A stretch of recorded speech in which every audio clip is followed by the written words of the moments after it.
tuweze kusema japo zimevuma kweli, zimevuma, lakini ukiniambia mimi kama mimi sipendi ziwe hivyo. Yeah. Ila kisemacho kipo, na kama kipo basi chaja. Pengine Ali Shaban Kamwe alivyokuwa anaitwa kwenye kamati ya maadili kidogo, labda alikuwa anakugusia na kitu ambacho anachoitiwa ni nini? Unajua ni kijana na anafanya maisha yake na kazi zake. Hata mimi binafsi mambo yangu simpigi babangu simu kumueleza kuna shida gani, ila ya labda yakiwa magumu ndio naweza nikamwambia. Kwa maana hiyo huko alikofikia ni mpambano wa maisha. Sawa, ni mpambano wa maisha. Kwa hiyo na mwanaume lazima upambane kwenye shida na raha. Sawa. Kwa hiyo sasa nikisema nimjibie sana Ali kuhusu hii hali iliyokutwa ya aliyokutana nayo na vyombo vya michezo, nashindwa kutoa ushirikiano mkubwa kwa sababu hayo ni mambo binafsi ya kwake. Kwa mfano ikiwa official itakumiza kiasi gani wewe kama mzazi? Umeshasema mzazi. Na hakuna mzazi anapenda shida ya mwanae. Hakuna. Mzazi anayependa matatizo ya mwanae, mzazi ni mchawi. Sawa?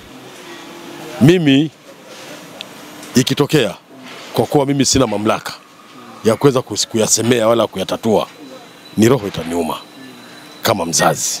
Sababu kuna vitu vingi mwanangu na familia yake atavikosa. Sawa? Na ikitokea heri, mimi kwangu itakuwa ni heri zaidi. Na kikubwa naomba kwamba iwe heri. Na pia natumaini ile kamati ya rufaa ya maadili ina kamati ya rufaa. Kama ikitokea bahati mbaya, naomba mwanangu akakate rufaa, basi tutamwombea Mungu atafanikiwa. Sababu midomo kuteleza au kutokuteleza ni sehemu ya maisha. Yeah. Tuje tutazame mchezo ambao mnaenda kucheza na watani wenu Young Africans Simba Sport Club. Baba, kama mmepoa hivi. Unajua lazima tupoe. Watu wanashindwa kuelewa. Unajua sasa hivi sio nisemeje, huu mchezo utakaochezwa Jumamosi utakuwa ni mchezo wa mwisho wa watani wa jadi. Bali itakuwa sasa utakuja kuwa mchezo wa kawaida. Mungu nako kwenda anakuja kuwa ni mpira wa kawaida. Sababu kama tumeshakubali kufungwa mara 4, sioni nafasi ya mimi kuendelea kutamba kwamba nina nafasi kubwa. Bali ninaomba niipate nafasi ili tuweze kuokoa dabi. Yeah. Ila kwa kosi chako na performance yako inakupa nguvu sasa, mnaona mnaweza kwenda kupata matokeo dhidi ya Young Africans? Of course timu tunayo. Japo tunaunda timu, lakini tunaunda timu iliyo bora. Lakini tunakwenda kucheza na timu ambayo ni bora, timu ambayo imeshakaa muda mrefu. Ambayo imekaa muda mrefu, ina wachezaji waliozoeana, wanaojuana, mtu akitoa pasi hapa anajua mtu akae wapi pasi ifike. Sisi tunaunda timu. Lakini kwa mwaka huu na mechi ya Jumamosi, napenda kutumia misemo ya kwamba ama zao ama zetu, lolote linaweza likatokea. Haujawahi kufikiria labda kwa hicho ambacho mnapitia Simba Sport Club kwenda upande wa pili, Baba Kamwe? Vimeshatokea, sio mara moja. Unajua Simba na Yanga wana tabia kupokezana matatizo. Yaani imekuwa kama lana fulani hivi. Kuna kipindi Yanga mpaka alikuwa na bakuli, lilikuwa la kwao. Kuna kipindi Simba ilikuwa na raha nyingi sana. Mfululizo miaka 4 ilikuwa ni ya kwetu. Imekuja sasa imekuwa ni ya kwao. Huu unaingia mwaka wa 4 sasa. Kwa hiyo Mungu akijalia kipande kitarudi kwetu. Lakini hivi vitu haya matatizo kutoka huku kwenda huku, kutoka kwenda huku, kwa nyinyi watoto wa sasa hivi naona ndo hamujui, lakini vitu vilikuwepo miaka mingi tu. Umekuwa ukitembea na timu kwa asilimia kubwa sana, unaona baadhi ya wachezaji wana perform, wanacheza kwenye viwanja tofauti. Kuna mchezaji ambao watu wengi sana wanamzungumzia, Elie Mpanzu Kibisawala. Pengine Elie Mpanzu Kibisawala, wewe kwa jicho lako la kishabiki, ni mchezaji ambao kaongeza chachu kwenye safu ya ushambuliaji ya Simba Sport Club? Kwanza nataka niwaonye wapenzi wa timu ya Simba, tusimbebishe Elie Mpanzu majukumu makubwa kupita uwezo wake. Hajafikisha hata mechi 10 kwenye ligi ya Tanzania, au 12 labda kama kumbukumbu zangu, lakini nice hata 10 hazijafika. Hajafikisha mechi 10, lakini tumeshamtwisha sifa zilizopitiliza.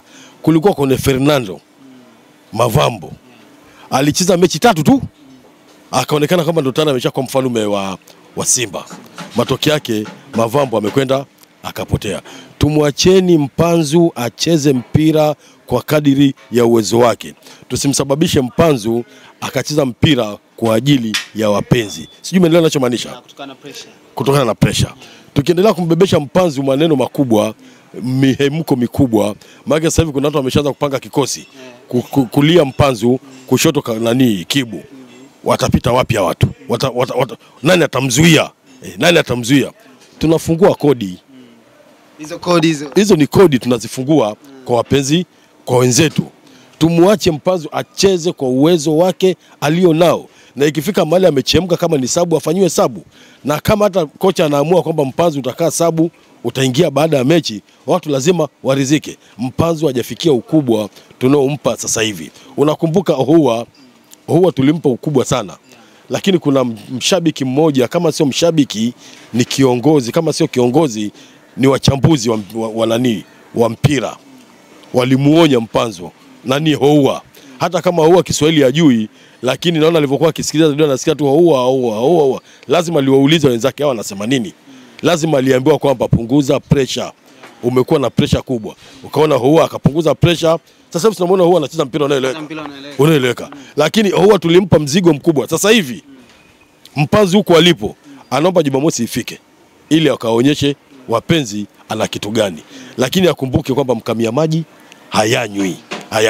Kwa mimi ningeshauri wapenzi tumwache Mpanzu acheze mpira kwa kadiri ya uwezo wake, sio kwa kadiri ya uwezo ya wapenzi. Mwamuzi wa mchezo huu ni Arajiga ambaye amewachezesha kwenye dabi 4, na dabi 4 Simba Sport Club mmepata matokeo kwenye dabi 1 tu.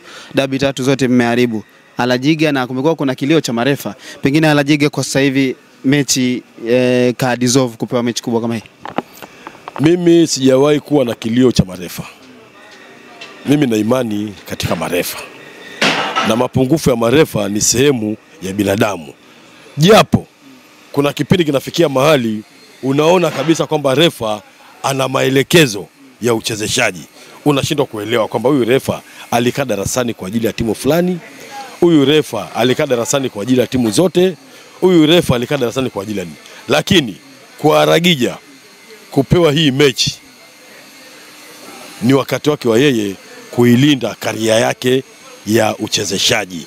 Mimi sisemi lolote kwamba ni mbovu au sio mbovu, bali sasa hivi ni yeye mwenyewe. Mechi ya Jumamosi ataamua anaiharibu karia yake ya uchezeshaji ama anaijenga karia yake ya uchezeshaji. Lakini bado mimi sijawa na mashaka na.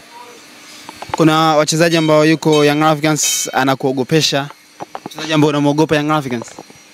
I say hilo swali ukiniuliza kuhusu wachezaji wa Yanga, nikisema hakuna, mimi na tabia kuheshimu timu. Na na tabia kuamini katika mchezo. Siamini katika ushabiki. Nikisema Yanga hakuna wachezaji wa kuweza kuisumbua Simba, nitakuwa nimekosea. Kuna mtu yuko pale ukimwona kama bwege, lakini ni mtu ambaye ana usumbufu wa siri sana kwenye Simba, kwenye uchezaji. Nani huyo? Mtanzania wetu huyu Mzanzibari Mudathiri Haya. Mudathiri Haya ni mtu ambaye asiyetabirika. Kuna mtu anaitwa huyu mtoto huyu wa Fuadi huyu namba 9 wao huyu. Hapana, Dube Mzize. Alafu leo nashangaa na wasahau majina. Mzize watu wanamchukulia juu. Lakini Mzize ni striker ambaye Tanzania tuna hazina. Hao watu ambao na mwisho kabisa na mheshimu sana golikipa wao. Diara na mheshimu sana. Hakuna nafasi ya Diara kusema kwamba siko naye kwenye umaarufu. Diara na mheshimu. Hapo Simba Sport Club mmekuwa mna defensive mzuri sana, mmeruhusu magoli 8 huko wenyewe akiwa na safu bora sana ushambuliaji. Pengine kitasmini tu hizi fupi. Mchezo utakuwa mgumu sana ba. Mchezo wa kesho natumai wa Jumamosi utakuwa na akili kuliko mpira. Na imani hiyo hakuna atakayebaki nyuma. Na hakuna atakaye kwenda mbele. Wote tutacheza mpira wenye akili. Atakayefanya makosa ndiye atakayeadhibiwa. One mistake on. Yaani mpira wa kesho. Umeona jana umeangalia mpira wa Liverpool na PSG? Ulifanikiwa kuangalia mpira? Mtu alifungwa kutokana na nini? Na makosa. Alicheza mpira nani? PSG. Akafungwa nani? PSG. Basi mpira wa kesho kutwa atafungwa mtu ambaye atakayefanya makosa. Pengine kwa ikatokea Simba Sport Club mkapoteza ule mchezo, ndio tunawatoa kwenye rada ya ubingwa msimu huu.